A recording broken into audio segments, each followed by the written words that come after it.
I didn't see that. Hands up again. Who saw the finale? Oh, brace yourself, Tom. So that was, that's pretty much, I remember watching it, and both my partner both sat there, and wow, it was a head scratch. We couldn't figure out why they'd done it. How the heck when did you find out that was coming, and what was your reaction? When did I find out? Yeah. Maybe an episode or two before the finale. Wow. I had no idea. I know that there were various ideas like that floating around, but no, it was very last minute. It was very last minute. I think Nicole found out very late on as well. And how was that? Jesus. The front row are like... I'm so pleased I came. I think the front row are pretty much your fan base in terms of supporting your decision that it's not good. Yeah. But how did you? Because I mean, that's a massive thing to drop on a cast, unexpected like that. 3 episodes from the end of their filming. Mm-hmm. It must have changed the dynamic of you guys on set at that point. I mean, you must have been like, what? Yeah, I mean, we'd kind of carried on as we normally would. We've got to finish the show and be strong. It certainly has made me curious about the season 4, which we've just been renewed for a 4th season, to find out, because that's quite a corner to write yourself into. Yeah. There are lots of avenues you can the writers can take us down for season 4. They've just probably got to pick the one that won't have them chased out of town with pitchforks and flaming torches. I'm sorry? They have to keep me. Thank you. I'll let them know in case they're planning anything. But you must have been kind of a bit of a few, because there is a bit towards the end there where they kind of... Nicole's story's just about to be wrapped up, and they said to her that she's not done, she might think it in that way, but they said it's all about you. You must have read that and gone, okay, that's a bit more of a relief. Because they kind of said it's Ichabod's journey, he's still going on, kind of thing. Oh, yes. So that must have been a bit of a relief at that point, because after the fact that they've got rid of, It could just be Jenny running around fighting demons. I'd watch that. Good, you do. What was the question? I'm sorry. So, it must be a relief that they've kind of sewn into the plot. A relief that they haven't got rid of me. No, they've sewn into the plot that the chances of that happening are pretty remote now.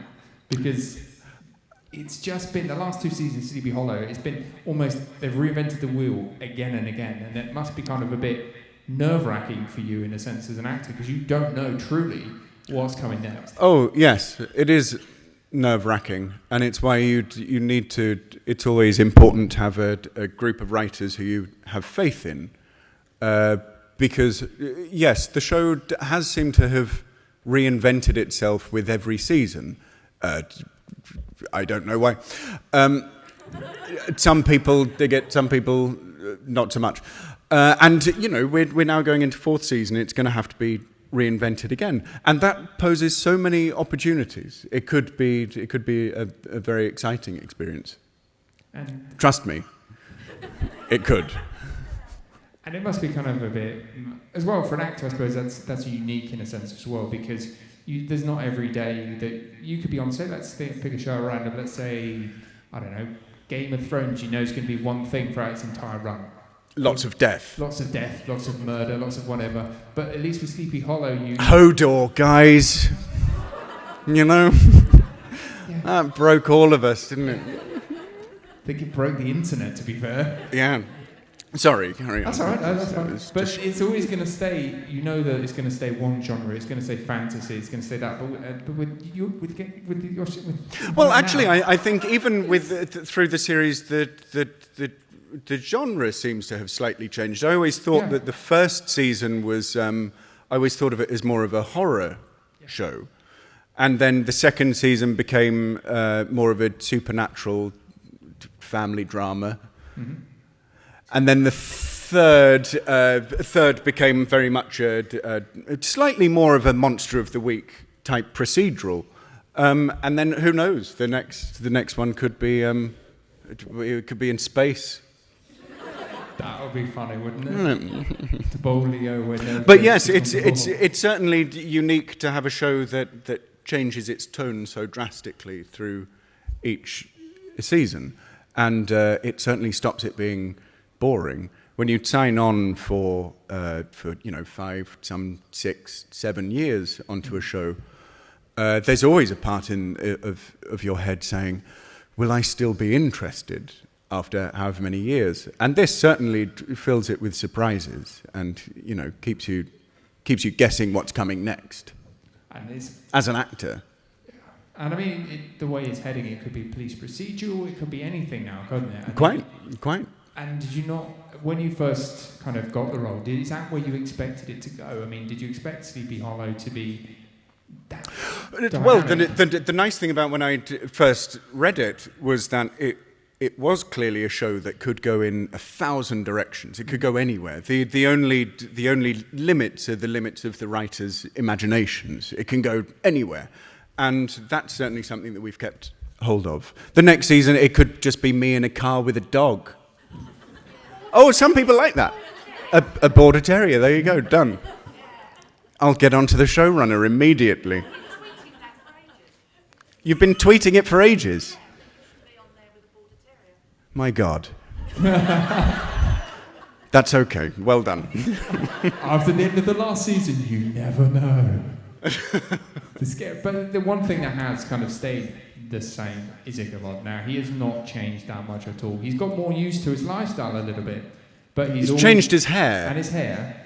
But he's kind of still stayed the same character to a degree. He started to open up a bit more, but he's still kind of stayed in that same wheelhouse. Has it been kind of fun to explore a character that kind of stays the same in his core, but expands every time a little bit more? It's been fun to play a character who's reluctant to change, and through Abby, his relationship with Abby, there are things that he's forced to change, and through just being in the present day, there are things that are forced to change.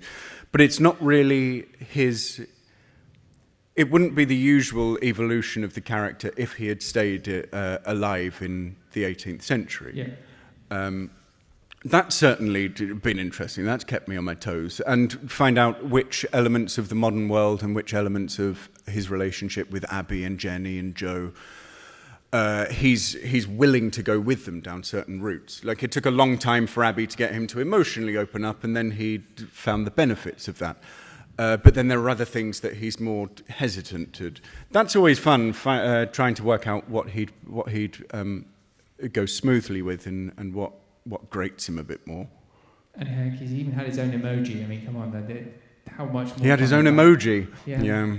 That when you see that in the script, that must have been like a what the heck, another what the heck, but a nice what the heck moment for you. I don't even know that it was in the script. I think it was a surprise on the day. I can't remember. Oh, no, it was. But it certainly wasn't Ichabod. I think he was riding an eagle, waving the stars and stripes. That was a nice surprise. That was pretty cool, though. I mean, and for that, I mean, Sleepy Hollow has done incredibly well in the sense it's kept a sense of comedy as well throughout the entire last 3 or 4 years. I mean, what for you has been some of the funny moments that you've had and enjoyed on the set? I was talking to someone earlier about how it seems as though every scene I do with Lindy, it's the hardest scenes I ever do, because all I want to do is make Lindy laugh. And it's quite easy to make Lindy laugh, and it's quite easy for her to make me laugh. Just shoot each other a look, and that's it. The scene's completely ruined. So it bodes well for next year when it's largely me and Lindy. Yeah, I always like those scenes. She's very good at finding a lot of funny in what otherwise could be quite a harsh character. I think she's terrific at that. The scene that you mentioned, the dentist scene, I was just sent the blooper reel, the gag reel that will be on the DVD extras for this last season, because they send it to you and say, "Are you happy with looking like an utter idiot?" And I say, "Yes, I am, actually." just like that. And they were one of the bloopers was from that scene with the director just shout, a brilliant man called Guillermo Navarro, who he did a brilliant Netflix, quite a few of a show called Narcos on Netflix, and he's largely a director of photography. He was director of photography in Pan's Labyrinth and lots of other Guillermo del Toro films and Robert Rodriguez. He's brilliant. And he came and directed that episode and was just shouting from way back, just going, "Be funnier! Be funnier!" After every, that's during takes. Just so that was real support from your director. You know, I didn't hear him laugh. And I don't know where to go after funny. But in terms of the scenes as well, the end of the season, there's a really emotion-filled scene when you're sat on the porch. How long did that take to film? I mean, was that one of the last scenes that you filmed together, or? That was one of the last scenes. The last scene that Nicole and I shot together. Oh, in fact, my last scene for the season was the moment before that when we were in the archives, and she grabs my hand and takes me off straight into the porch. Yeah, they were peculiar. It was peculiar to shoot, knowing that if we were to come back for another season, this dynamic, which has been so wonderful for the last 3 years, would be no more. It was very strange. It was a peculiar last day when we were in the archives doing that, and of course wondering where it would go. Luckily, as I said, with Lindy, I think there's a very good relationship there, and I don't know which other characters are coming back or not. I know that Lance and Jessica will be coming back, I'm pretty sure.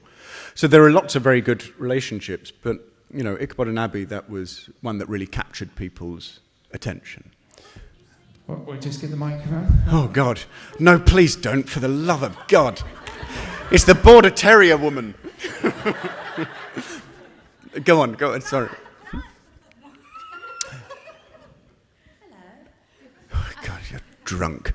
I'll ask a different question. It's to do with filming. Donuts and pastries. How many did you actually consume in the end? Is that what you said earlier?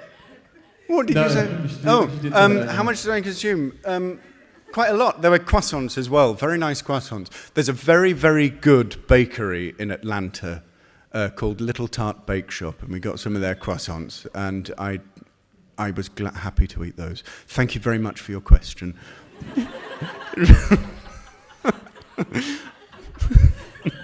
Just want to point out, though, a bit ago when she said I should have another question, she went, "I've got another question."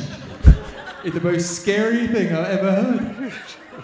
Next season on CP Hollow, she'll just turn up and knock on your door. She'll be like one of these people that comes to your door and she'll say, "You begin to shut the door. I have another question."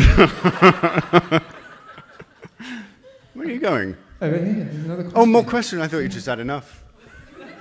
Hi, I just wondered if he'll ever leave Sleep Hollow or maybe venture out in the world, go maybe New York or maybe even to Disney World and see what his reaction would be. There's an idea. Disney World. God. I mean, he'd wow. There is an old America. Maybe he'd just go and find there and just live in Disney World, in the old America bit. What was the first bit of the question before Disney World? Oh, yes, where to go? Well, it seems as though there will, because the organisation that Washington set up that Ichabod's going to be a part of, did they mention that was in D.C.? Did they say D.C.? Yes, he said there are people in Washington who want to speak to you. Yeah. So I imagine we'll be going there, which we did for the Bones crossover. Thank you. Oh my God, did you just roll your eyes at me for forgetting? She's not only rolling her eyes, she's shaking her head like this. Going, and shaking her head. Oh my God. It's my agent. Yes, so Ichabod went to DC for Bones and went to Scotland to see his family between the seasons. I imagine there'll be lots in DC for the next one. I'd like him to go to New York. Of course, all of it is physically shot in Atlanta. The Bones crossover was shot in Los Angeles. But yeah, maybe we should go to New York. I like New York. Maybe we should shoot there. I think you should write to the showrunners and say, get Tom to New York. Maybe he could shoot in a nice restaurant in Manhattan somewhere. No, like it'd be Broadway then, and they said they were going to make you do singing or something, but oh God, no. Singing, God. That'll be. Ichabod going to watch Hamilton, maybe.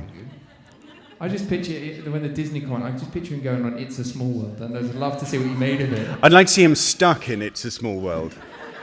I was reading about that. Someone was stuck. It broke down, and they were stuck in there for an hour and a half.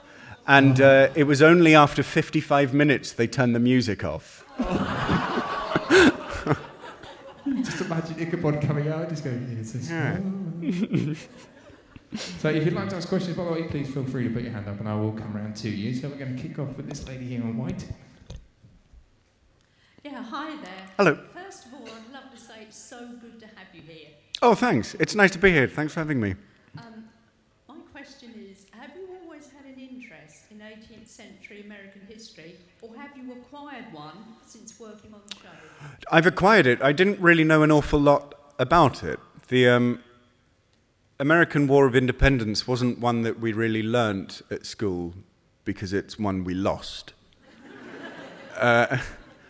So I didn't really know an awful lot about it. I was vaguely familiar with a few of the leading players in it, but not a huge amount.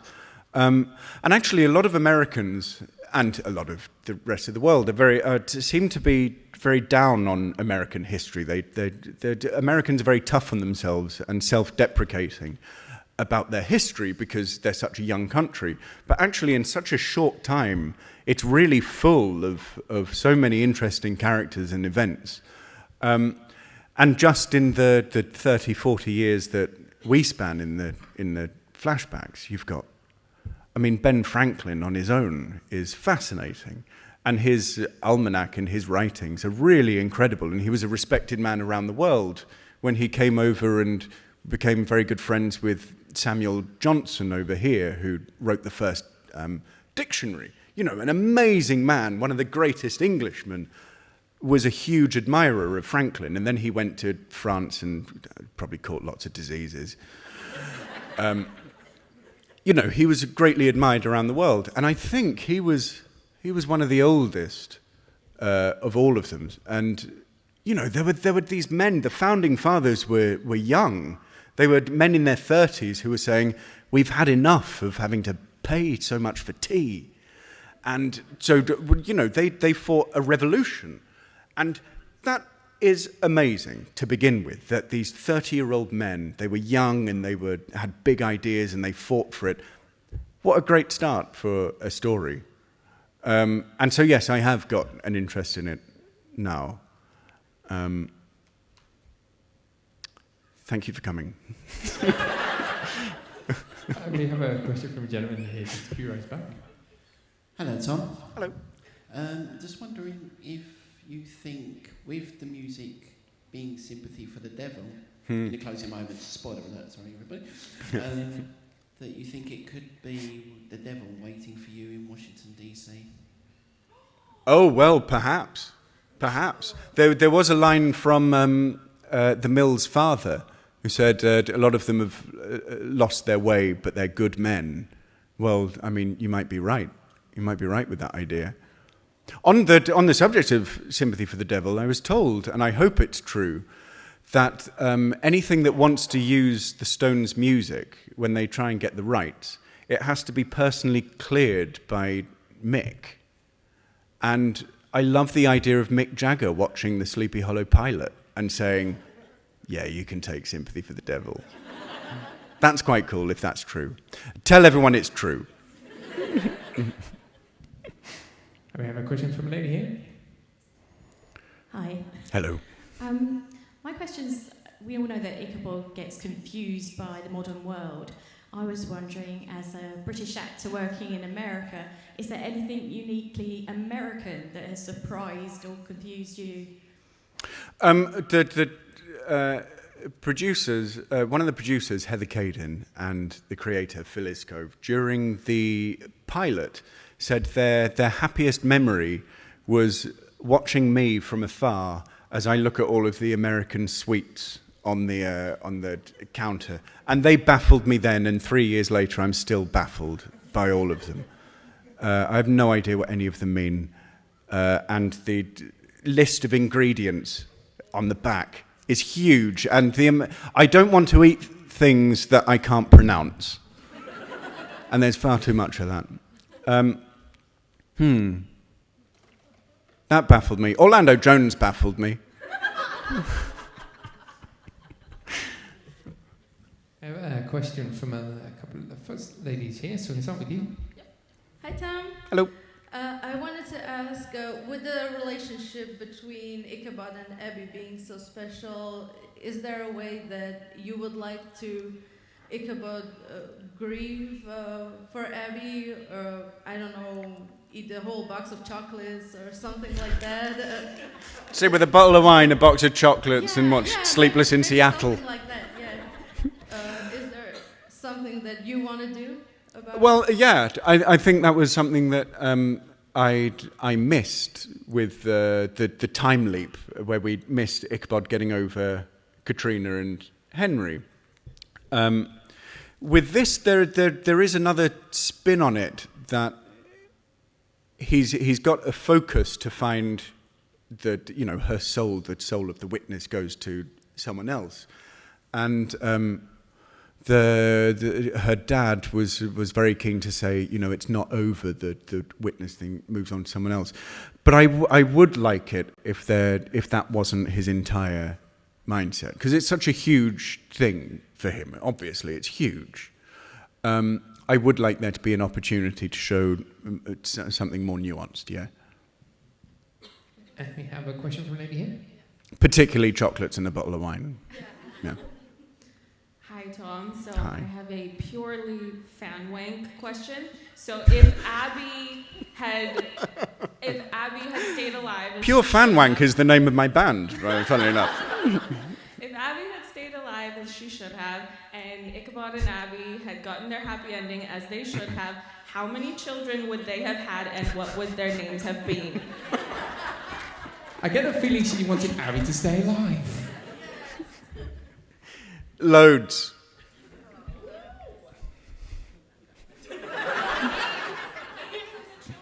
Names all called Ichabod.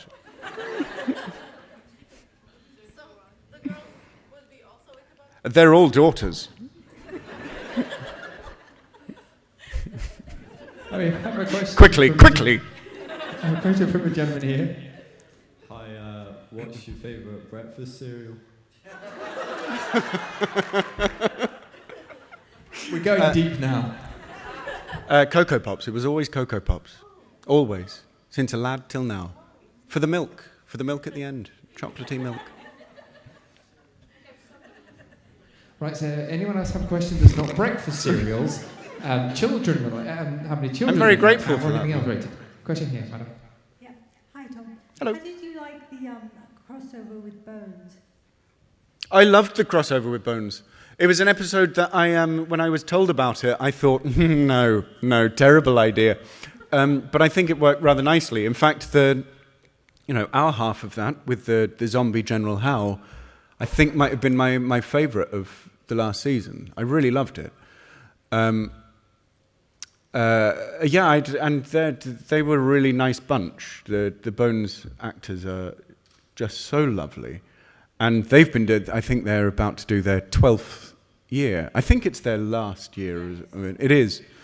12 years. I mean, that's a really long time. I was only 10 years old when it started. And, you can tell that they've been working together for all that time, because it's so natural for them and so easy, and they love each other's company still. And so, yeah, it was just a delight. I'd gladly do it again. They have really good catering.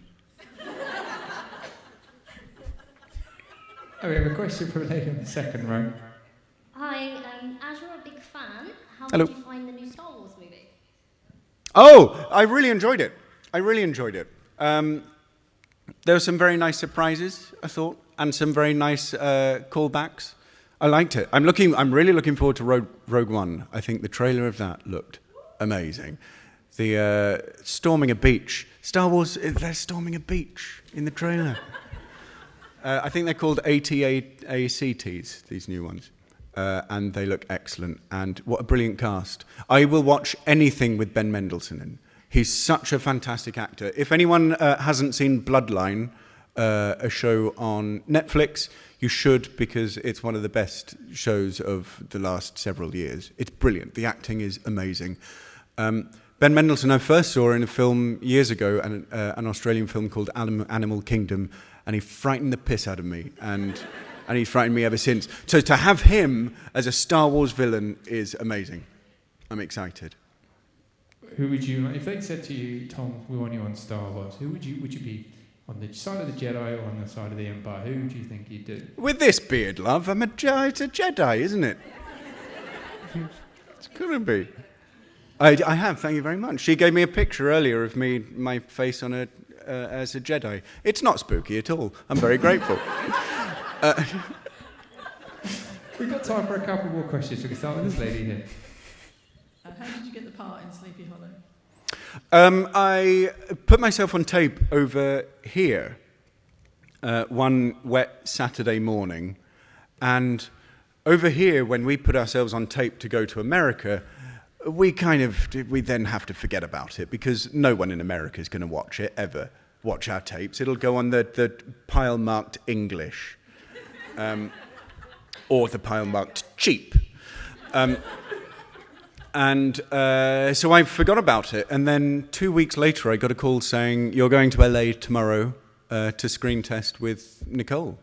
And I went, oh, great. And so they said, and here's 12 pages of script to learn for tomorrow. And so I flew over, did about 3... sorry, and the buttons on the jacket. You've heard this story before. Stop me if you've heard this. You've heard it. I'll stop. And I flew over, and there was about 3 hours of me with Len Wiseman and Alex Kurtzman and Heather Cade and the producers, and Len directed the pilot, which was just, that would have satisfied me, just having the 3 hours. And then Nicole joined us for another 2, so it was a 5-hour audition. I really needed a wee. So yeah, 5 hours of playing around with them, and I left, and I thought, this was a really nice free trip to Los Angeles, but there's not a chance in France that I'll get it. I thought, no, it's not going to go to me. So I went round the corner, and I had a big burger and chips and a beer, because I knew that's what you're not allowed to do in Los Angeles. And an hour after I left, I got a call from my agent saying they've offered it already. So 2 weeks after that, we were shooting the pilot. Were you hesitant about taking the role? Was I hesitant about taking the role? No, I had rent to pay.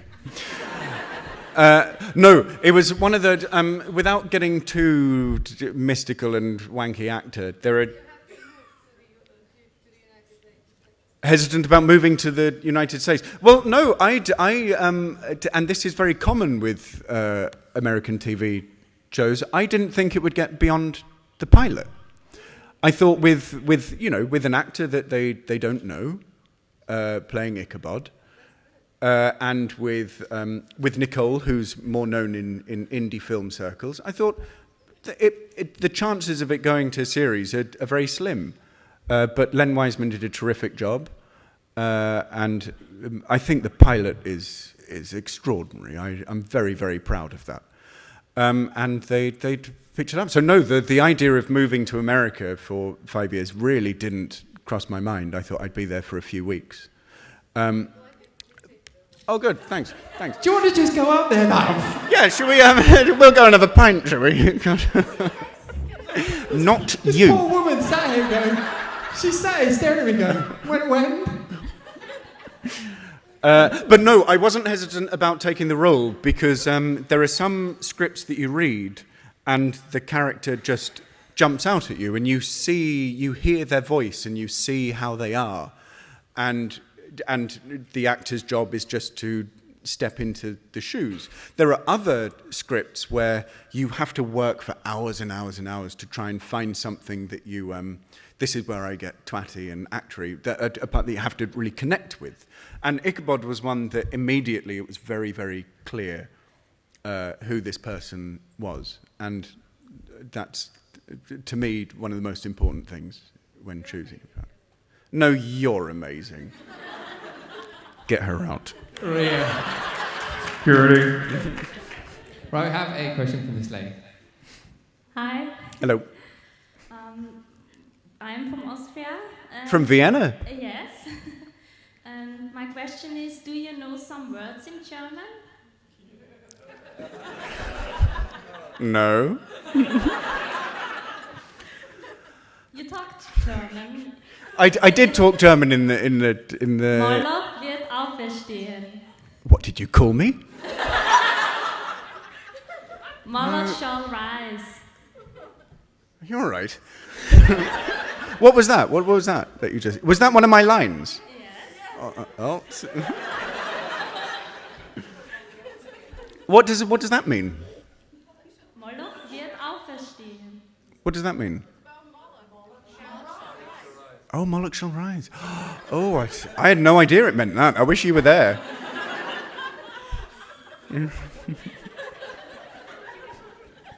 She's rolling her eyes again. Right, we've got time for one final question, and it's not from the lady at the front. It's from this lady here. Hi. Hello. With the kind of fan reaction to the ending of the last series being interesting and a bit, I think probably fair to say, mixed, does that give you any sort of worries about the future of the show, or are you going into it with kind of some trepidation or anything? I'm not on Twitter anymore, so I didn't feel the brunt of it, but I've been told a lot about it, and a friend of mine took great pleasure in forwarding lots of the things written. Yes, of course. I mean, nobody wants to do work that annoys people.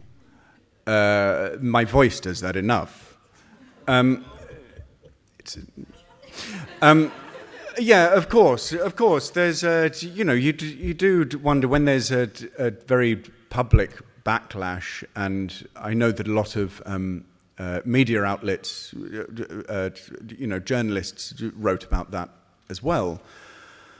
Of course, you don't want to go into a new season with any kind of negativity. I think you just have to pull your socks up and get your head down and plough into it. I know that the writers go back into the writers' room in a couple of weeks. I think June the 6th, and I'm eager to find out what they'll be doing to try and win those naysayers over. Get a puppy. I'm a terrier. So yes, that will be interesting. That'll be very interesting to see what the response will be like at the beginning of next year. Yeah, of course it's on my mind. Yeah. Ladies and gentlemen. Thanks for ending it on such a light note. Jesus.